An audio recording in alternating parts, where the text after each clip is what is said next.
太子啊，要试一下长乐，我来不及告诉你们。得罪了。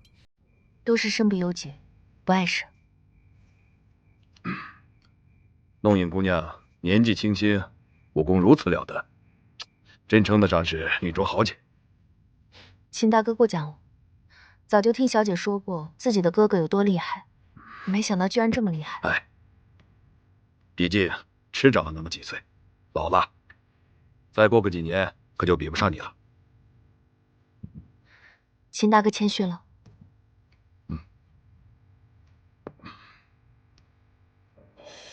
时间差不多了吧？差不多了，一会儿啊，还得再委屈一下姑娘。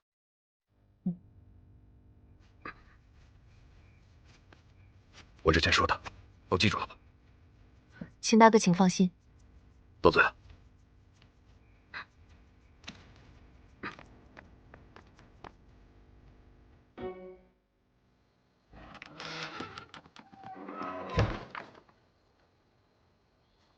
还是没问出来什么。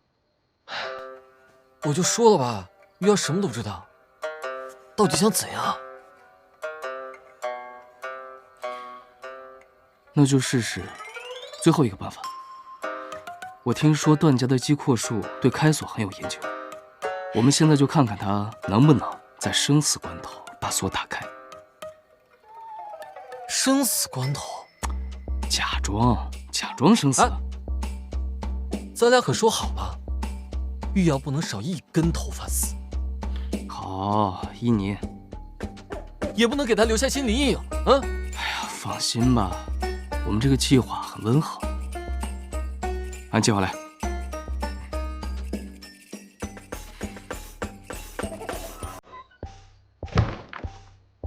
既然你什么都不知道，那你对我来说也没什么用了。大哥，你是不是饿了啊？我给你银两啊，你去买肉吃，人肉可不能吃啊！还对食物那么不讲究，对身体不好啊！我们好好商量好吧？啊？那你就说实话。我说的都是实话。你，你回来啊！我自己不想过100种死法，我也没有想过被处。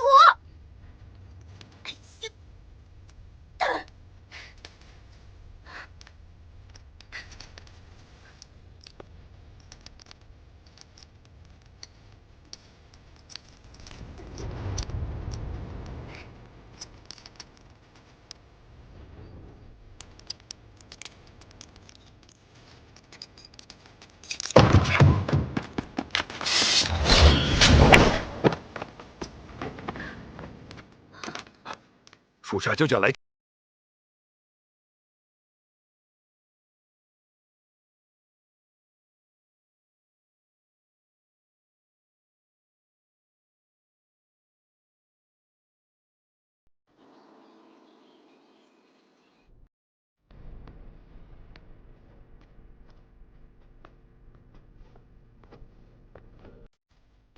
拜见皇上。平身。谢皇上。道长，怎么样了？皇上别急，贫道已经算出了结果。皇上日主火命，又得寅午戍火局，确实是帝王之相。只是如今为丙火之年，加上皇上的八字视为急躁，才有此一劫。此劫该如何化解？解法嘛，贫道倒是有一个，只不过什么？快讲！只不过恐怕皇后未必愿意。此话怎讲？只要是为了皇上好，让臣妾做什么，臣妾都愿意。皇后言重，这解法倒也不难，只是要皇上娶一位水命的女子。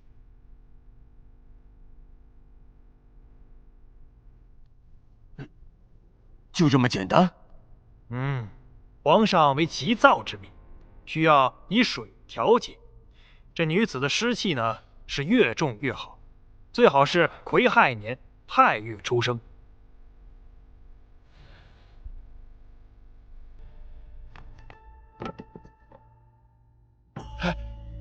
哎呀，谢谢大人，谢谢大人。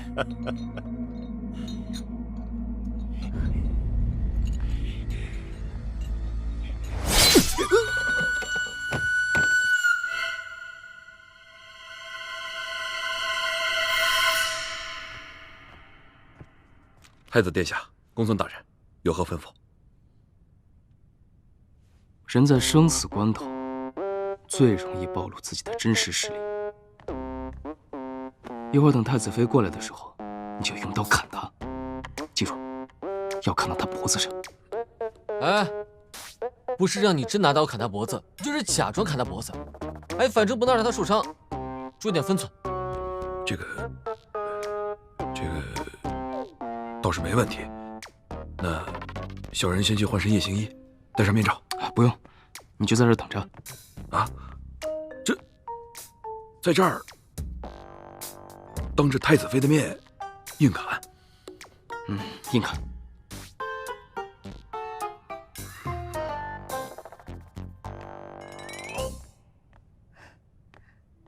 太子，您找我？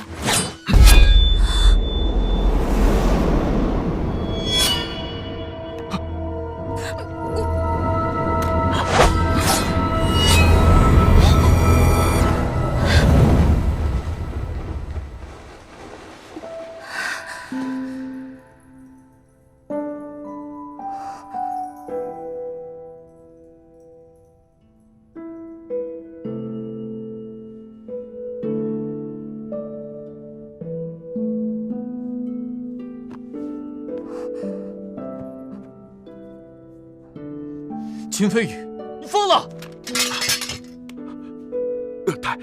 太子殿下，小的刚才出现了幻觉，惊了太子妃，小的该死，小的该死。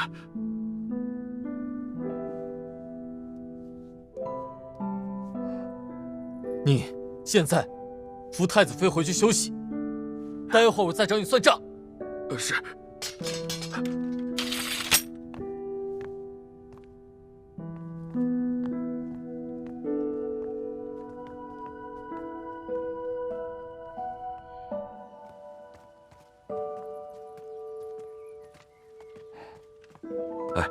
你的伤没事吧？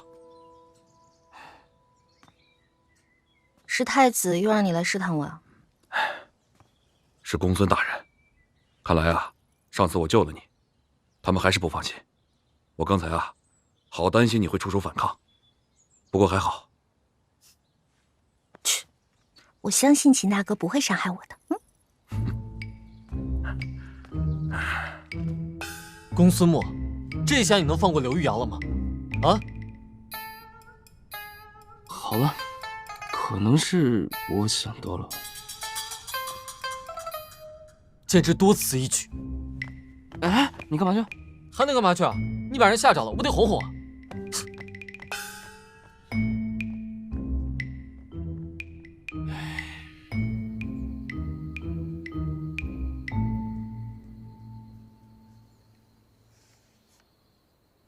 小姐，小姐，你的信。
玉儿，太子殿下，我看一下。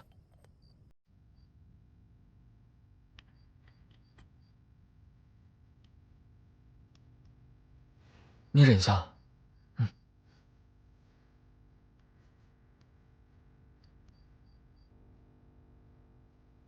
疼吗？不疼，只是小伤。今天秦飞宇到底是怎么了？为什么他突然对我下手？我不知道啊。这个秦飞宇每天神神叨叨，说什么出现了幻觉，我听就是放屁。你等着，我马上把他换掉。不必了。哎呀，像他这种武林高手，肯定是经历太多了，所以难免会有什么不好的幻觉。太子就不必太责怪他了。好。雨瑶，你真是我在这个世界上碰到的最善良的人。太子，夜深了。哦，那你快休息。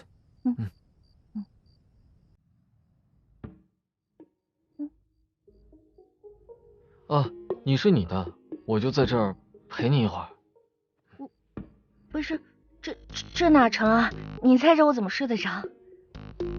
我是你丈夫，这不是天经地义的事吗？我还没准备好，你出去吧。我真的是担心你。刚才还用刀架在我脖子上，现在就想来占我便宜，想得美。真的。真的？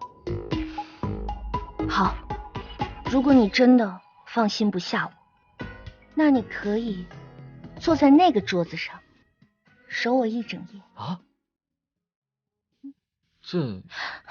我小时候受惊的时候，我爹就是这么守着我的。啊，可我要是躺在床上陪你，不是更好吗？不行，只有坐着我才安心。只有坐着？看来你是真的不担心我。好，坐着就坐着。那快休息吧。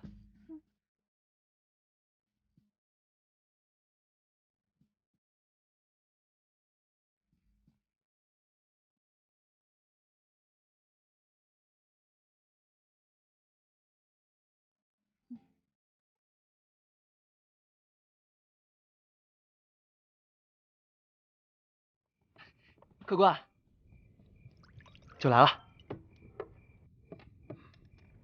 慢用。谢了。这么多年交情了，还提什么谢呀？哎，就是因为这么多年交情了，才要谢。谁不知道，你百事通行走江湖这么多年，替人办事从不说谎，可这一次，却因为我破戒了。哼，知道我不说谎，当时就别跟我开这个口啊！现在说这些，都不如多请我喝2顿酒哦。哎，这么些年没见到你在江湖上行走啊？怎么，这次要重出江湖？就是想保护一个朋友，这也不算是重出江湖吧？我倒是好奇啊，什么人需要你亲自保护啊？他可能会断架击阔术。断家击阔术？哎呦，这么些年，你还是不死心呐？哪怕只有一丝希望，都会让我死灰复燃。行，够吃香。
爱。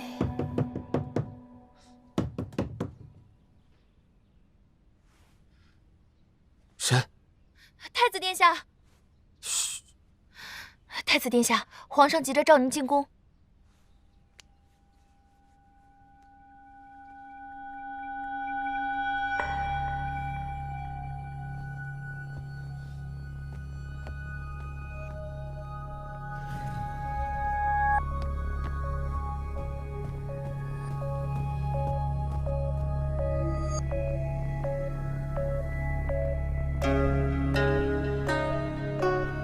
父皇，这么早叫儿臣过来？你自己看。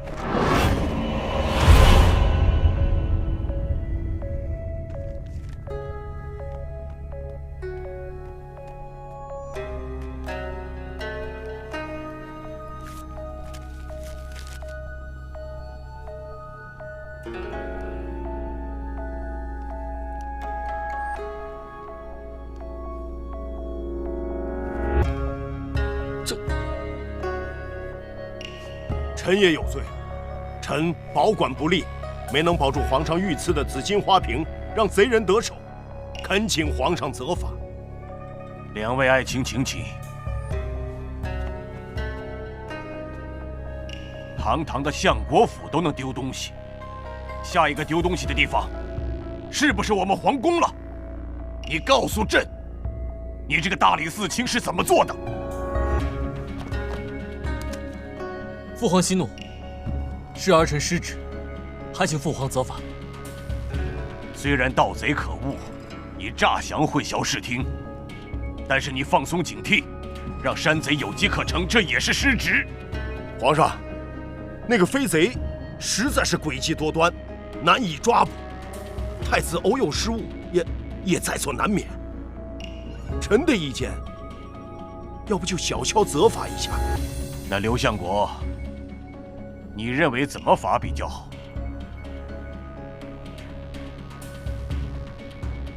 城外的大佛寺正在翻修，要不罚太子去监宫？可以。如今此事出在相国府，后续的调查就请刘相国来接手吧。臣遵旨。李彻，此事你不要再插手了。你就去大佛寺监工吧。儿臣遵旨。都退下吧。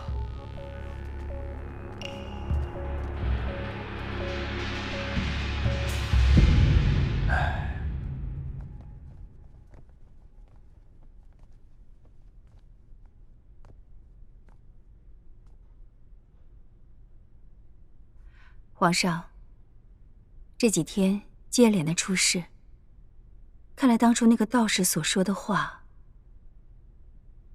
真的都成真了。皇上，您纳妃的事，真的要抓紧了。最近发生了这么多的事，哪有心思找这样的女子啊？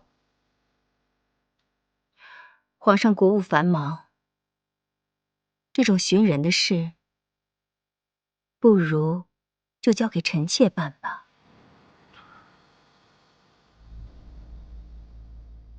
多亏有了皇后，替朕省去了不少麻烦。这些都是臣妾应该做的。皇上若是同意，那臣妾就尽快去办。那就有劳皇后了。臣妾先告退了。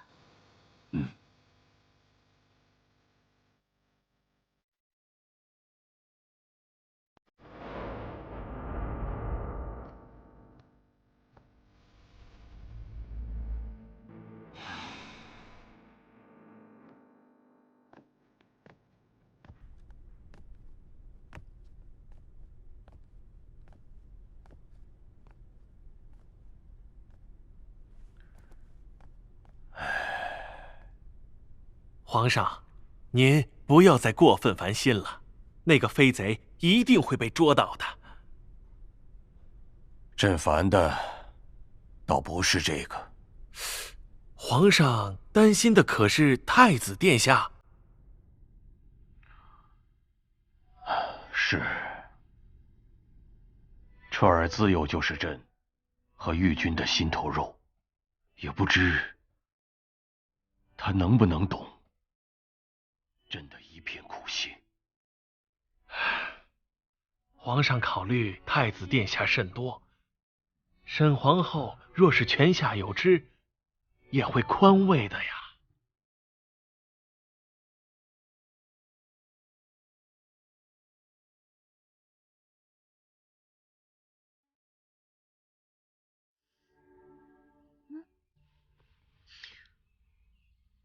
什么时候走的呀？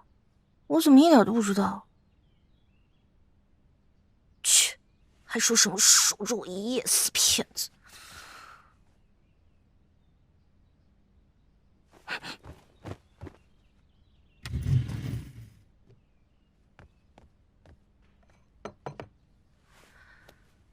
是我，吃饭了。切，吓死我了！我还以为是谁啊？太子可是一大清早就被叫去宫里训话了。训话？还不是因为你？你可真是什么都敢偷啊！我？刘生的御赐紫金花瓶，是你偷的吧？我昨夜没出去啊。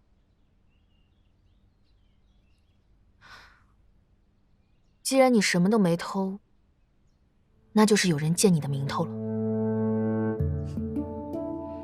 想都不用想，我知道是谁。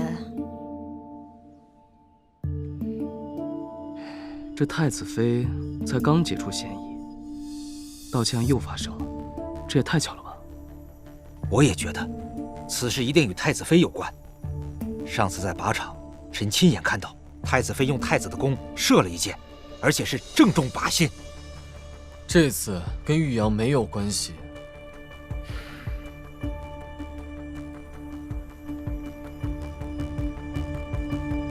我们知道您宠爱太子妃，但若您一味的包庇，这次绝对不是他偷的。不知太子殿下有何理由啊？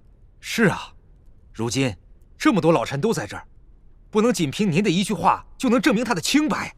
太子，你有什么就直说，不然大家也不放心啊。因为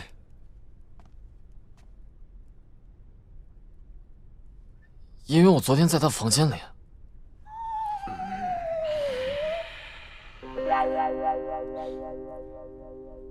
那这么说的话，这个事情确实跟太子妃没有关系，可能是刘生自己在搞鬼，故意让皇上迁怒于你。如果真的是刘生在搞鬼，说明他开始行动了。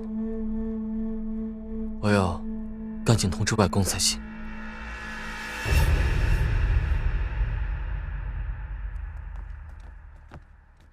唉，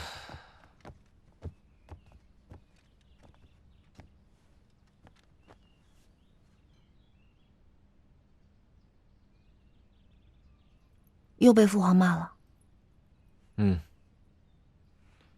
这个飞贼，他又出来兴风作浪了。看来，事情没有我想的那么简单。总觉得最近几天有种不好的预感，所以最近我让飞羽就跟着你了。要出了什么事，他和弄影会一直保护你。没事儿，我有弄影一个就够了。好了，听话，只有你安全了，我才能放心，不是？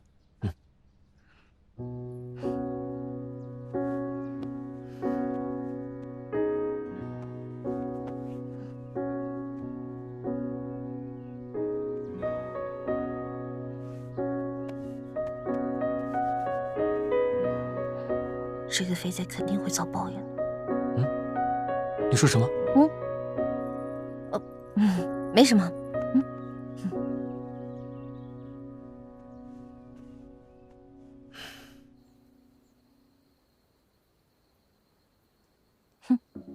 臭老头，既然你借我的名义搞鬼，那我就让你付出点。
爹，你慢点儿，慢。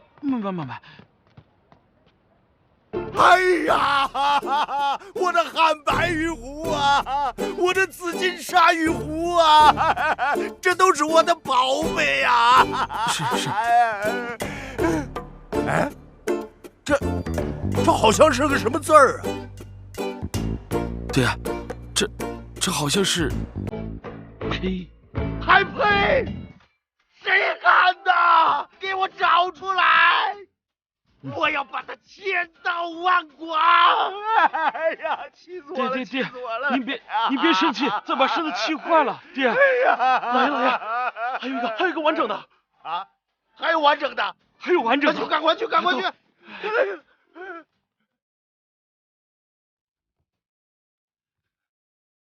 我的紫玉凤雕茶壶，这可是前朝大师留下来的遗作呀！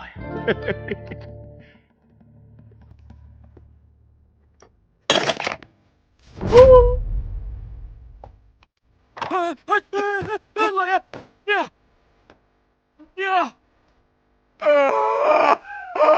你没事吧？爹，我的壶啊！爹，我的壶啊！爹，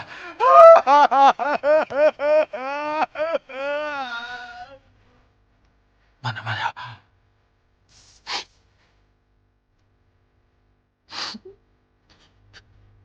爹，你消消气儿，这茶壶没了，我再让下人去买。你懂个屁！那些都是我的珍藏，不是独一无二，就是千金难买。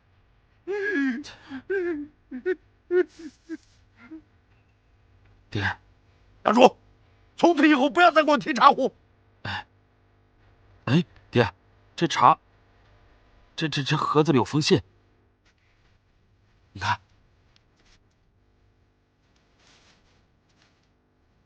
狗贼刘生，本小爷已经收手。你却假装丢东西，败坏我名声。这次只是个警告，赶紧乖乖的向皇上承认错误，不然小爷让你好看。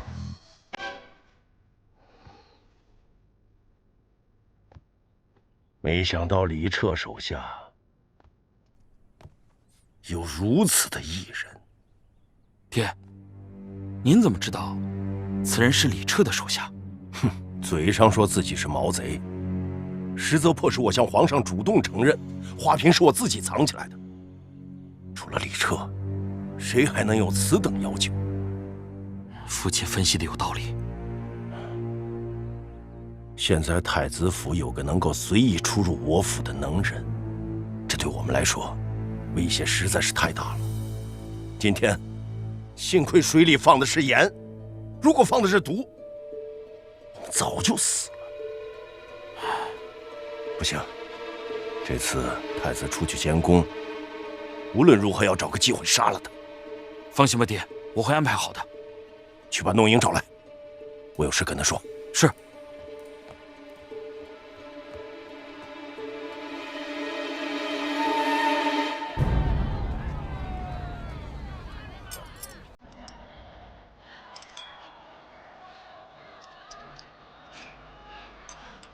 这七小锁是从平乐城里兴起的，想把它解开呢，得费一番功夫。平乐城那儿有好多能人异士、文豪画师呢。对啊，我喜欢的很多诗人都是从平乐城出身的，所以我对那里一直很向往。那有时间我们也去呗。好啊。可能不大行。罗母户古王管的严，别说出城了，我出宫见一面都难。没事，你不能来找我，我可以进宫找你啊。我听父亲说，皇上过几日邀他去宫中赴宴。啊？父皇请朱大人赴宴，那肯定是好事啊。莲儿，我决定了。我决定去赴宴。我求父皇为我们指婚。真的？可是皇后娘娘她……不怕，父皇对儿女的婚事一向很开明，我觉得成功率很大。到时候我们成了，母后怎么骂我打我，我都愿意。走吧。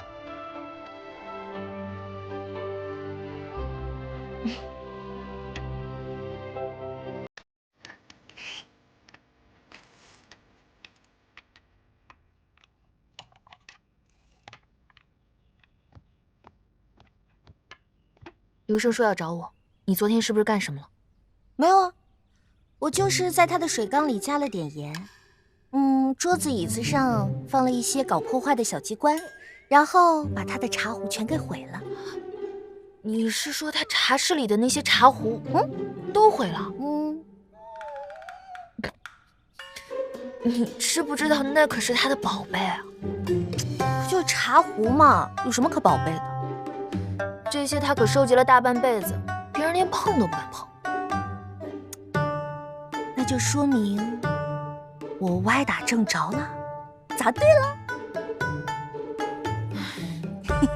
我走了。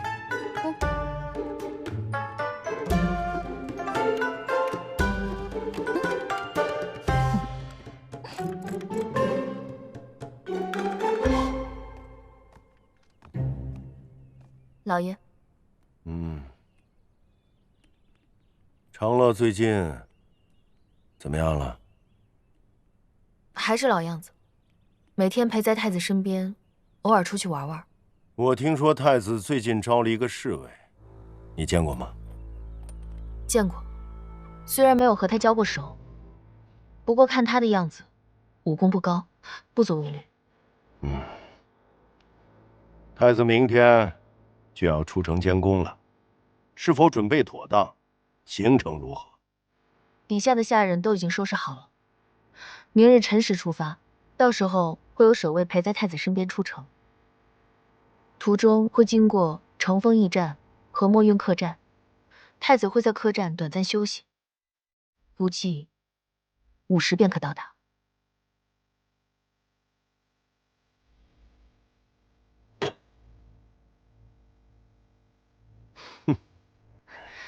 恭喜大人想出妙计，自己将花瓶藏了起来，嫁祸于太子，让人怎么查也查不出来。我说过是我做的了吗？做好你自己的事情，其他的别管。是，怪诺你多嘴。对了，你是否知道太子府里面有什么其他的能人异士？能人，大人指的是？功夫了得，会飞檐走壁，又悄无声息的人。大人说的可是上次作案的飞贼？对，就是他。不曾见过。话说，那飞贼若是太子的人，岂不是一直是自己人在搞自己人？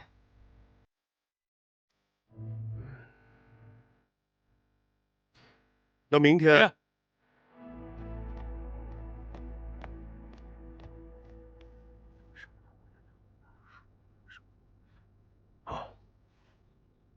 你先回去吧。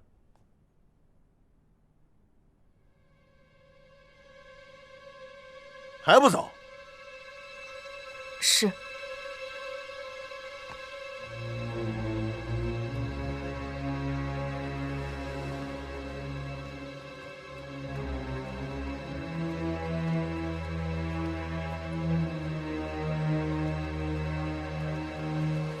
爹，那我把人带来。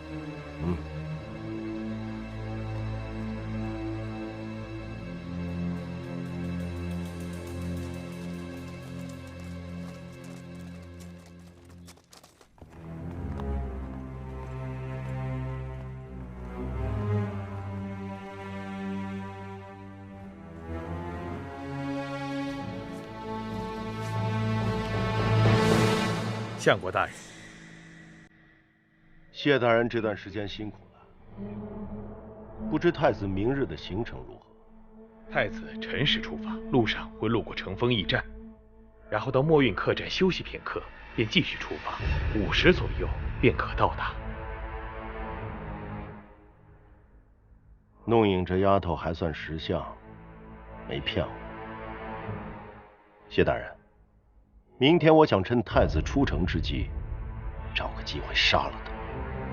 不知道谢大人有何妙计，能够把太子引到一个人少的地方？若是路上因太子离开队伍的话，恐怕会露出破绽。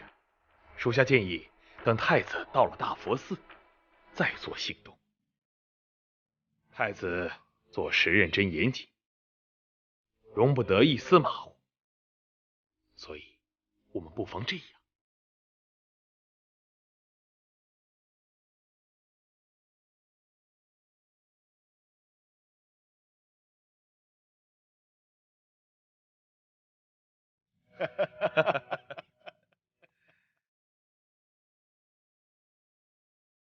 此计甚妙，谢大人，你果然是个识时务的人。那谢某就等着相国大人兑现承诺了。想要位居三品，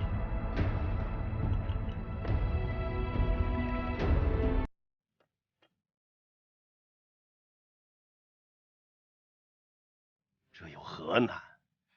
谢相国大人。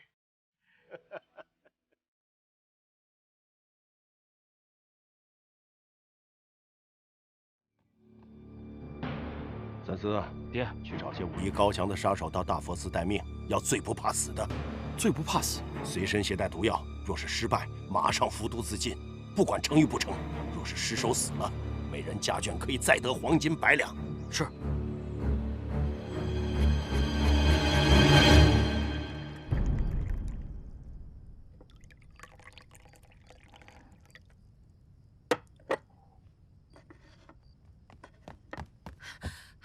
不好了，不好了，刘生要杀人了！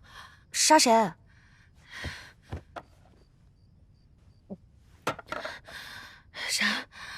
他黄金100两寻找死尸，在大佛寺待命。黄金100两寻找死尸，看来刘生这次要有大动作了。他们在密室里商量了这么久，肯定制定了非常详细的杀人计划。不行，我一定要告诉他。你先别慌，也不一定是要去刺杀太子殿下。什么不一定啊？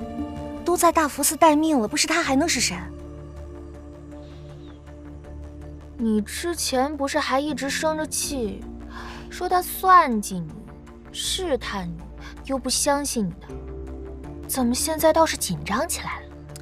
哎呀，那事儿不一样啊，那是家务事儿，而且我只是嘴上那么说说而已。这次是有人要杀他。别急，就算刘生真的要刺杀太子，这个传话筒也不能由你来做。